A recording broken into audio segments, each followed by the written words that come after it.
Badan Meteorologi, Klimatologi, dan Geofisika BMKG mendeteksi bibit siklon tropis 94W yang mulai tumbuh di wilayah Samudra Pasifik sebelah utara Papua 12 April 2021. Berdasarkan citra satelit Himawari 8, diketahui bibit siklon tropis tersebut memiliki kecepatan angin maksimum di sekitar sistemnya mencapai 30 knot atau 56 km per jam dengan tekanan di pusatnya mencapai 1006 MB.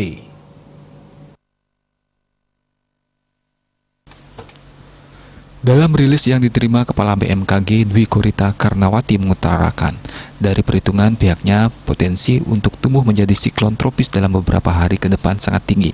Dwi Korita mengimbau seluruh masyarakat agar tetap waspada dan berhati-hati terhadap potensi cuaca ekstrim seperti puting beliung, hujan lebat yang disertai kilat petir, hujan es, dan lain-lain. Masyarakat juga mewaspadai dampak yang dapat ditimbulkannya, seperti banjir, tanah longsor, banjir bandang, genangan air, angin kencang, pohon tumbang, dan jalan licin dalam 1 minggu ke depan.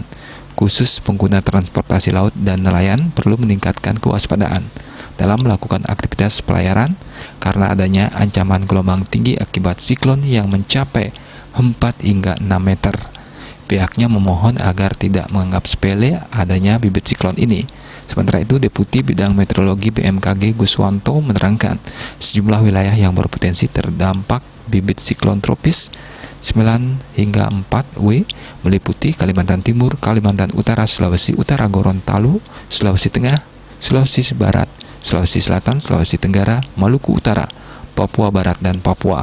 Selain itu ada pula wilayah dengan level waspada untuk potensi banjir bandang 2 hari ke depan, yakni Sulawesi Utara, Maluku Utara. Selanjutnya gelombang tinggi sekitar 1,25 sampai 2,5 meter berpeluang terjadi di Laut Sulawesi bagian tengah dan timur, perairan utara Kepulauan Sangihe hingga Kepulauan Tolaut, Laut Maluku, perairan utara dan timur Halmahera, Laut Halmahera, Samudra Pasifik Utara Halmahera.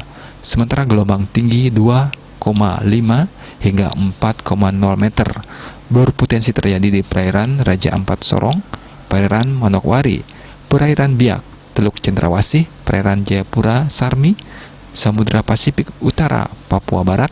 Adapun gelombang setinggi 4 hingga 6 meter berpeluang terjadi di Samudra Pasifik Utara Papua.